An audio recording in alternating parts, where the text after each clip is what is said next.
ओम नमो भगवते वासुदेवाय। नमस्कार दोस्तों, स्वागत है आपका अपने यूट्यूब चैनल पूजा और उपाय में। दोस्तों, आप सभी को कार्तिक पूर्णिमा, जिसे देव दिवाली भी कहते हैं, उसकी बहुत बहुत शुभकामनाएं। इस दिन भगवान विष्णु, माता लक्ष्मी की पूजा विधिवत की जाती है। साथ ही साथ में तुलसी माता की पूजा की जाती है, उनकी विदाई की जाती है। जिन लोगों ने एकादशी के दिन विवाह नहीं किया होता है, उन लोग कार्तिक पूर्णिमा के दिन भी तुलसी विवाह करते हैं और इसी दिन माता तुलसी की विदाई कर दी जाती है। तो इस वीडियो में आपको बताने वाले हैं कि कार्तिक पूर्णिमा की पूजा कैसे करनी है, विष्णु भगवान की पूजा कैसे करनी है, तुलसी माता की पूजा कैसे करनी है, उनकी विदाई किस प्रकार से करनी है। सबसे पहले तो आपको एक चौकी लेनी होगी। नीचे आप चौक पूर सकते हैं जहाँ पर आप पूजा करेंगे। साथ ही साथ आप जहाँ पर आपकी तुलसी माता लगी हुई है, आप वहाँ भी पूजा कर सकते हैं, या फिर अलग गमले में ला करके तुलसी माता को साथ में रख सकते हैं। अलग से भी पूजा कर सकते हैं, साथ में भी पूजा कर सकते हैं। विष्णु भगवान के आपके जिस भी रूप की आपके पास फोटो है विष्णु भगवान की, उस फोटो को आपको स्थापित करना है। साथ ही साथ में रंगोली बना लीजिएगा और चौक पूर लीजिएगा। मतलब विधि विधान से हमको पूजा करनी होती है, क्योंकि इसी दिन माता तुलसी की विदाई भी कर दी जाती है। तो इसलिए तुलसी पूजा का विशेष महत्व होता है। साथ ही विष्णु भगवान की पूजा तो करनी ही है। उसके बाद स्थापना के बाद आपको माता तुलसी को ला करके रख देना है वहाँ पर, और चौक पर आपको पीला कपड़ा बिछा लेना है। पीला कपड़ा बिछाने के बाद जब आप फोटो की जो भी आपके पास है स्थापना कर सकते हैं। लड्डू गोपाल हैं तो उनको भी आप स्थापित कर सकते हैं। फूलों का आसन दे दीजिएगा और नीचे चावल का भी आप आसन दे सकते हैं। इसके बाद आपको कलश स्थापना करनी है। कलश स्थापना में आप चाहें तो नारियल कलश स्थापित कर सकते हैं और चाहे तो दीप कलश बना सकते हैं। इसके लिए आपको एक पात्र में, चाहे तांबे का हो या पीतल का पात्र हो, तो आप वो ले लीजिएगा। गणेश भगवान को भी स्थापित कर दीजिएगा, और आपके पास नहीं है तो छोटा सुपारी रख सकते हैं। कलश में आप स्वास्तिक बना लीजिएगा, गले में मौली लपेट लीजिए और कलश के अंदर जल डाल लीजिएगा। थोड़ा सा गंगा जल भी डाल लीजिएगा, क्योंकि दीपदान और गंगा पूजा का भी विशेष महत्व होता है। तो इसलिए जो है गंगा जल डाल करके उसके अंदर में आपको हल्दी की गांठ डालनी है, सुपारी डालना है, सिक्का डालना है, फूल डालना है, अक्षत डालना है, रोली डालनी है। ये 5-6 चीज़ें आप डाल दीजिएगा। आम का पल्लो रख लीजिएगा, उसके ऊपर आपको टीका कर देना है रंगोली से, और पीला चंदन या फिर हल्दी से टीका कर लीजिएगा। ऊपर आप गेहूं रख सकते हैं, आप चावल रख सकते हैं, कोई भी अनाज जो आपको आपके पास हो, आप रखना चाहते हैं, वो अनाज आप रख करके कलश स्थापना विधिवत कर सकते हैं। आप चाहें तो नीचे अष्टदल कमल भी बना सकते हैं, या अक्षत और फूलों का आसन देकर के कलश स्थापना कर दीजिए। फिर आपको प्रथम पूज्य हमारे गणेश भगवान होते हैं, तो गणेश भगवान की विधिवत पूजा करनी है। पूजा करने के लिए आपको जो है सबसे पहले तो स्नान करा देना है गणेश भगवान को, और सभी देवी देवताओं को स्नान करा दीजिएगा। उसके बाद गणेश भगवान को फूल अर्पित करना है, और साथ ही साथ उनको सिंदूर का टीका लगा दीजिएगा।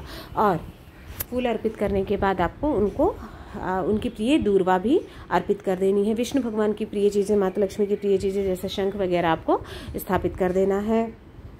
इसके बाद आपको सभी को टीका करना है। हल्दी से टीका कर दीजिएगा। विष्णु भगवान को आप पीला चंदन लगा दीजिएगा, हल्दी से भी टीका कर दीजिएगा। साथ ही साथ तुलसी माता को आपको हल्दी से चंदन लगाना है, उनका पूरा श्रृंगार करना है। पहले आप विवाह कर चुके हैं तो मतलब अब वो विवाहित हैं, और उनका उसी प्रकार से श्रृंगार कर दीजिएगा। मेहंदी लगा दीजिएगा, और सिंदूर भी आप लगा दीजिएगा।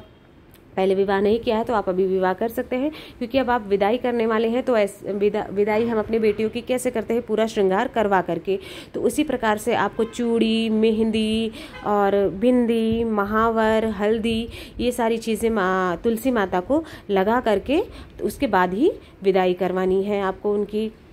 उनका पूरा श्रृंगार कर देने के बाद में जब आपको फूल और माला अर्पित करनी है, तो गणेश भगवान की पूजा आपने करनी है। विष्णु भगवान को उनके प्रिय फूलों को अर्पित करिएगा, क्योंकि आज के दिन विष्णु भगवान तुलसी माता को लेके जाते हैं। पीले फूल, और तुलसी माता को कैसे भी फूल आप चढ़ा दीजिए। लाल फूल मिल जाए तो बहुत अच्छी बात है, लाल फूल चढ़ा दीजिएगा। नहीं तो कलश की भी आपको पूजा करनी है, क्योंकि कलश में सभी देवी देवताओं का वास होता है। कलश पूजा का विधान है, आप नारियल कलश भी स्थापित कर सकते हैं जैसा कि आपको बताया है, और आप अलग से भी नारियल चढ़ा सकते हैं, क्योंकि श्रीफल जो है वो माता लक्ष्मी को अति प्रिय होता है। इसलिए जो है नारियल अलग से भी चढ़ा दीजिए, कलश के ऊपर भी रख सकते हैं, आपके ऊपर डिपेंड करता है। उसके बाद पीला चंदन आपको विष्णु भगवान को लगा देना है, तुलसी माता को लगा देना है, कलश की भी पूजा करनी है। विष्णु भगवान को तुलसी दल ज़रूर अर्पित कर दीजिएगा, क्योंकि उनको तुलसी अति प्रिय होती है। साथ ही साथ में आपको उसके बाद फूल है, माला है, तो आप माला भी चढ़ा सकते हैं। आपके पास जो माला है फूलों की माला चढ़ा दीजिएगा। उसके बाद आपको चुनरी चढ़ानी है तुलसी माता को। आपने सारा श्रृंगार तो कर ही दिया है, अब आप एक पीला चुनरी या पीला कपड़ा आपके पास है तो वो आप विष्णु भगवान को चढ़ा दीजिएगा, क्योंकि उनको पीला जो है अति प्रिय होता है, इसलिए पीला वस्त्र आप उनको देते हैं तो विष्णु भगवान को पीला वस्त्र दे दीजिए। साथ ही साथ में तुलसी माता को, आपके पास लाल है, गुलाबी है, ऑरेंज है, जिस भी कलर की चुनरी आप चाहें वो चुनरी आपको चढ़ा देना है, तुलसी माता को ओढ़ा देना है। इसके बाद आप तुलसी माता को मंगलसूत्र पहना दीजिएगा। अगर आपने विवाह कर लिया है तो ये सब चीज़ें आप पहले ही कर चुके हैं, पर इस दिन भी क्योंकि विदाई करनी है हमको तो श्रृंगार करना है, तो इसलिए हम तुलसी माता को विधिवत पूजा करके उनका श्रृंगार करते हैं।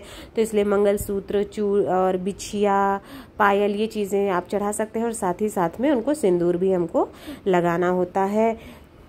इस तरह से हम तुलसी माता की पूरे श्रृंगार के साथ में पूजा करते हैं। इसके बाद तुलसी माता का आपको इच्छा भर दीजिएगा, जिससे मतलब कि कहते हैं ना बेटियां विदा होती हैं जब, तो हम उनकी गोद में चुनरी में कुछ चीज़ें डाल देते हैं, तो लैया डाल दीजिएगा।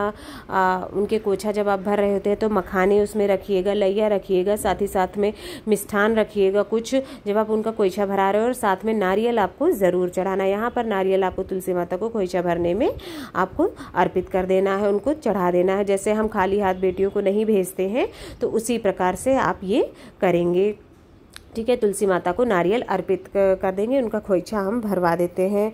एक मतलब चुनरी ले लीजिएगा, उसमें ये सब सामग्री करके तुलसी माता को छुआ दीजिएगा।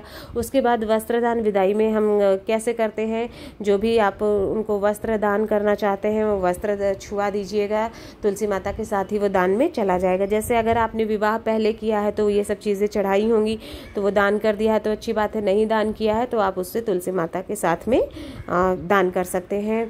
और साथ ही साथ सुहाग सामग्री ज़रूर दान कर देनी है आपको। कुछ सुहाग सामग्री आप अपने पास बाद में रख लीजिएगा, 1-2 चूड़ियाँ उनके हाथ में डाल दीजिएगा, बाकी आप दान कर दीजिएगा। और बर्तन वगैरह फिर आपकी जैसी श्रद्धा है, जितनी क्षमता है उस हिसाब से आप चीज़ों को चढ़ा सकते हैं, तुलसी माता को विदाई में दे सकते हैं, ये आपके ऊपर डिपेंड करता है। साथ ही साथ दक्षिणा को जरूर रखिएगा।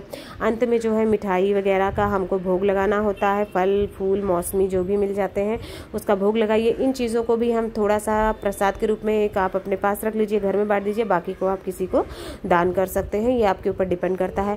वह आप सवाल ये उठता है क्या तुलसी माता को भी दान करना है। देखिए अगर शालिग्राम से आपने पहले विवाह कराया होगा या कराते हैं तो तुलसी माता को दान कर दिया जाता है, नहीं तो आप तुलसी माता को अपने घर में ही रख सकते हैं, कहीं दान करने की ज़रूरत नहीं होती है, ठीक है। इसका आपको ध्यान रखना है। अगर जैसे आपने फ़ोटो से कराया है विवाह उनका, या फिर जो है अपने ही शालिग्राम है तो कहीं जाने की ज़रूरत नहीं है, क्योंकि तुलसी माता शालिग्राम के साथ जाती हैं। शालिग्राम अगर आपके घर में रह गए तो फिर विदाई करने की कोई वो मतलब उनको बाहर दान करने की ज़रूरत नहीं रहती है, आपके घर में ही पूजा पाठ आगे की आप विधिवत कर सकते हैं। इसके बाद आरती करिए, विष्णु भगवान की आरती करिए, तुलसी माता की आरती करिए, सभी देवी देवताओं की, और जो गलतियाँ भूल चूक हो गई हैं उसके लिए क्षमा याचना करिए। जो भी सामग्री आपने चढ़ाई है उन चीज़ों को आपको किसी ब्राह्मण को दान कर सकते हैं, या फिर आपसे बड़ी कोई सुहागन स्त्री है जैसे कि ननद वगैरह जो मान्य होते हैं, आपके पूजनीय होते हैं, उनको दान कर दिया जाता है। इस तरह से पूर्णिमा के दिन आपको तुलसी पूजा, तुलसी विदाई करनी है।